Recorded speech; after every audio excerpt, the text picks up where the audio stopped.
यदि जो आप एसएससी की तैयारी कर रहे हैं तो इस वीडियो को देखें और इस वीडियो में जितना है एलडीसी यूडीसी जितना भी एसएससी का एग्ज़ाम है उसमें से ये वीडियो आपके लिए इम्पोर्टेंट है। ठीक है, तो हम लोग अब काम करते हैं। तो क्या लिखा है एसएससी इंग्लिश, यहाँ क्या लिखा है एसएससी इंग्लिश।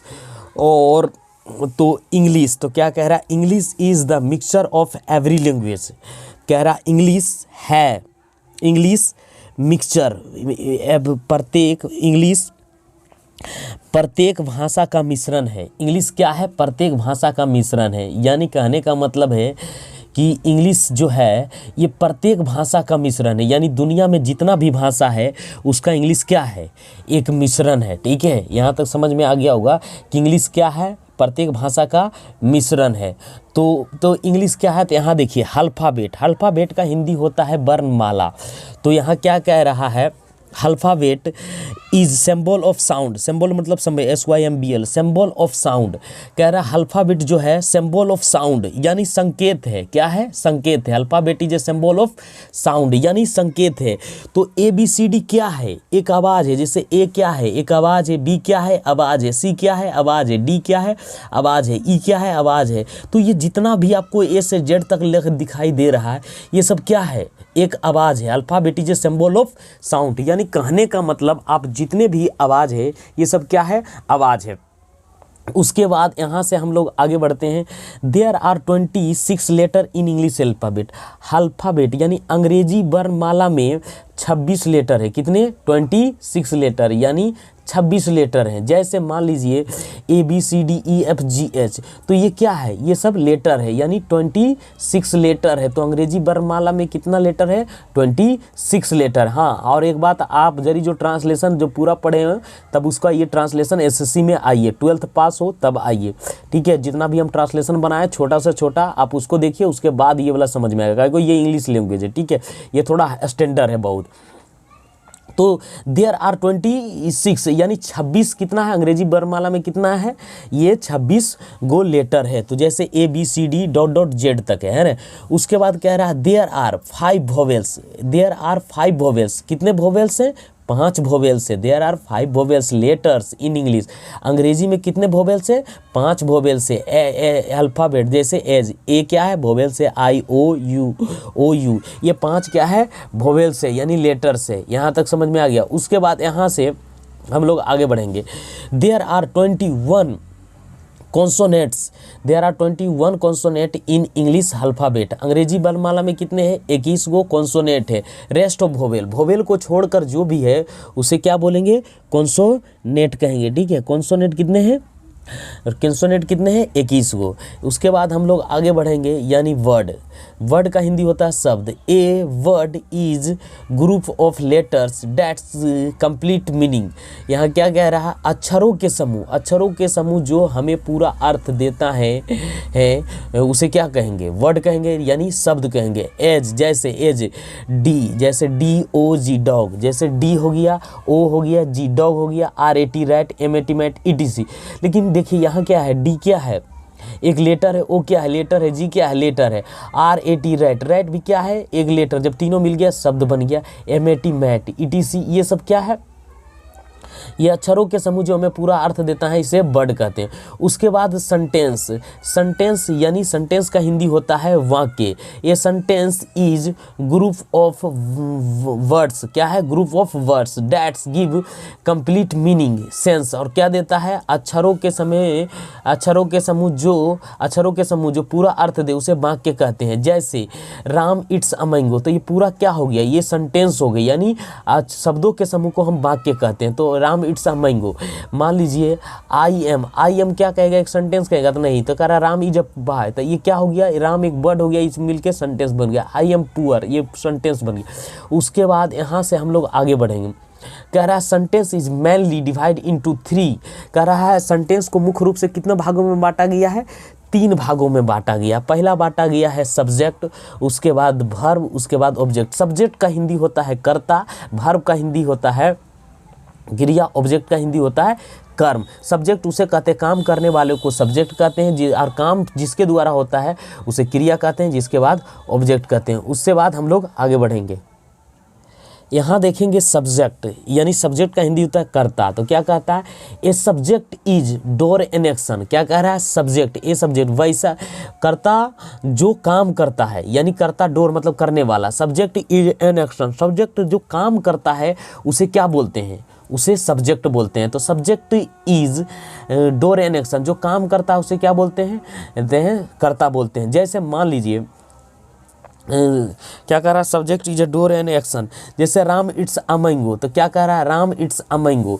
तो इसमें काम कौन कर रहा है, राम कर रहा है। नोट, ध्यान रहे कि जब किसी वाक्य में सब्जेक्ट को मालूम करना हो तो हु यानी कौन, प्रश्न करने पर जो उत्तर प्राप्त होता है उसे सब्जेक्ट कहते हैं। मान लीजिए हु, तो अब ऐसे समझ में सब्जेक्ट किसे कहते हैं, जो भी वाक्य में काम करता है। तो इसमें सब्जेक्ट काम कर रहा है। राम आम खाता है, Ram it's a mango, Ram आम खा रहा है, तो राम क्या कर रहा है, सब्जेक्ट है, यानी काम कर रहा है, यानी राम खा रहा है। ठीक है, राम क्या कर रहा है, खा रहा है। राम क्या रहा है, ध्यान से रहे, जब किसी वाक्य में, जब नोट क्या कह रहा है, जब किसी वाक्य, यहाँ देखिए ध्यान रहे कि जब किसी वाक्य में सब्जेक्ट मालूम करना हो तो हु, यानी कौन, प्रश्न करने पर जो उत्तर प्राप्त होता है उसे सब्जेक्ट कहते हैं।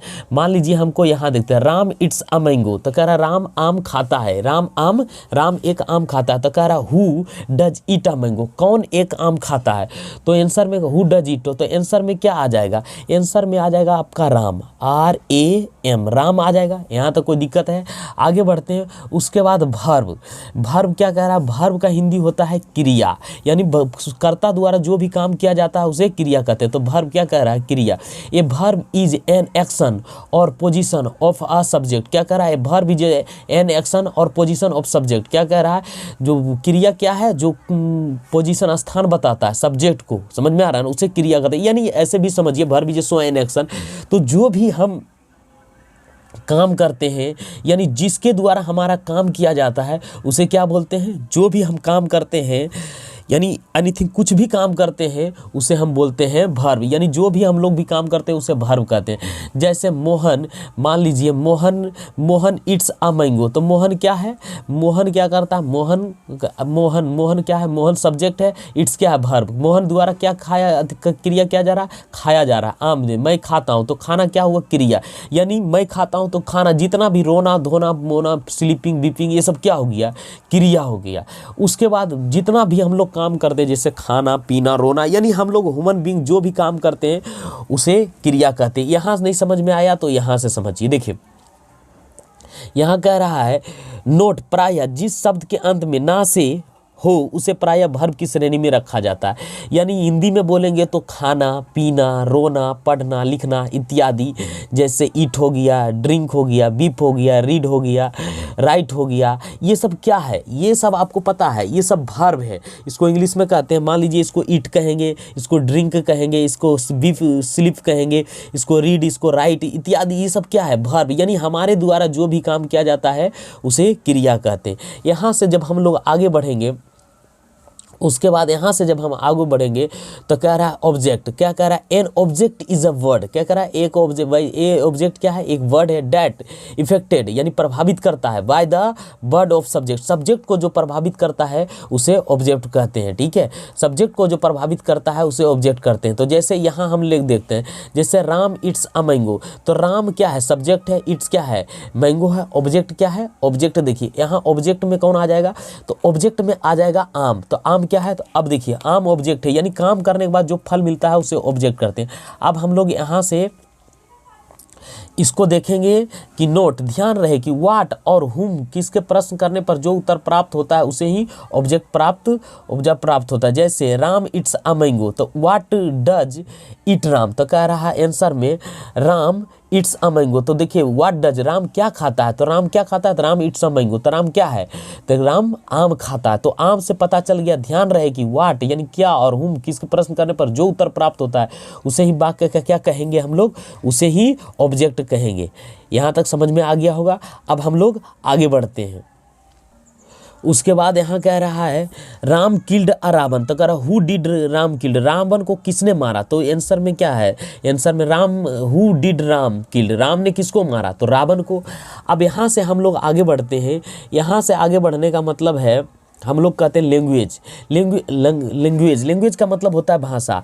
ए language is medium of dialogue भाषा, यानी कम्युनिकेशन, यानी क्या करता है, जो भाषा है इंग्लिश क्या है आपको पता है, भाषा है, तो ये क्या करता है, भाषा एक डायलॉग है जो कम्युनिकेशन का माध्यम होता है। ये किस चीज़ का माध्यम है, कम्युनिकेशन का एक माध्यम है, एक जरिया है, ठीक है, एक जरिया है और एक माध्यम है। तो कह रहा है कि there are eight parts of speech in English language, अंग्रेजी भाषा को कितने भागों में बांटा गया है, तो अंग्रेजी भाषा को हम लोग 8 भागों में बांटे हैं। अंग्रेजी भाषा को कितने भागों में बांटे हैं, 8 भागों में बांटे हैं। तो ये देखिए there are 8 parts of speech in English, अंग्रेजी भाषा को कितने भागों में बांटे हैं, 8 भागों में। तो इसको हम लोग पहले पढ़ते हैं नाउन, नाउन का हिंदी होता है संज्ञा, उसके बाद प्रोनाउन का हिंदी होता है सर्वनाम, एडजेक्टिव का हिंदी होता है विशेषण, वर्ब का हिंदी होता है क्रिया, एडवर्ब का हिंदी क्या होता है, क्रिया विशेषण, प्रीपोजिशन का हिंदी क्या होता है, संबंध वाचक अवयव, उसके बाद कंजक्शन का हिंदी होता है समुच्चय वाचक अवयव, उसके बाद इंट्रोजेक्शन विषमयादि बोधक। तो जितने भी आप अंग्रेजी पढ़ते हैं इतना पढ़ लीजिएगा तो आपका पूरा ग्रामर क्या हो जाएगा, खत्म हो जाएगा। ग्रामर के बाद बहुत सारा बाद आता है एडवर्ब प्रीपोजिशन। तो हम लोग को एक चैप्टर, ये आपका क्या बन गया, एक चैप्टर। नाउन का नाउन का 15 दिन लगेगा, फिर प्रोनाउन का, एडजेक्टिव का, वर्ब का, क्रिया विशेषण, ये सब का क्या लगेगा, एक दिन लगेगा। और जितना भी लगेगा हम धीरे धीरे सॉल्व करते चल जाएंगे, आप खाली वीडियो में धीरे धीरे बने रहिएगा, ठीक है। उसके बाद हम लोग यहाँ से पढ़ेंगे, अब हम लोग पहले पढ़ेंगे नाउन। तो देखिए नाउन एक लैटिन शब्द है, लैटिन शब्द है, नाउन क्या है, लैटिन शब्द है, ठीक है। और नेम क्या है, नेम देखिए लैटिन में नाम देखिए, हिंदी क्या है, हिंदी हमारी भाषा है, हिंदी भी हमारी भाषा है, इंग्लिश भी एक भाषा है, लैटिन भी एक भाषा है। तो क्या कहते हैं, देखिए लैटिन में देखिए हिंदी में नाम कहते हैं और इंग्लिश में क्या कहते हैं, नेम कहते हैं, लैटिन में क्या कहते हैं, नामे को नाउन कहते हैं। समझ में आ रहा है ना। देखिए यहाँ हम मान लीजिए यहाँ नाउन है और उसको इंग्लिश में लाएं तो उसको इंग्लिश में क्या बोलते हैं, इंग्लिश भाषा में नेम बोलते हैं, लैटिन भाषा में नाउनों को क्या बोला जाता है, नाउन। लैटिन भाषा में क्या बोलते हैं, नाउनों को नाउन बोला, हिंदी में क्या बोला जाता है, नेम बोला जाता है। समझ में आ रहा है कि नहीं। तो हिंदी में देखिए जब हम इसी को जब हिंदी में लाते हैं तो क्या कहते हैं, इसी को जब हिंदी में लाते हैं तो हिंदी में नाम बोलते हैं और इसको नेम बोलते हैं। और लैटिन भाषा में नामे को क्या बोला जाता है, नाउन बोला जाता है। समझ में आ रहा है। उसके बाद इंग्लिश में नेम और हिंदी में जब यहाँ ले जाएंगे तो जितना भी नाम रहे उसे हम नाउन कहते हैं, ठीक है। उसके बाद यहाँ से हम आगे बढ़ेंगे।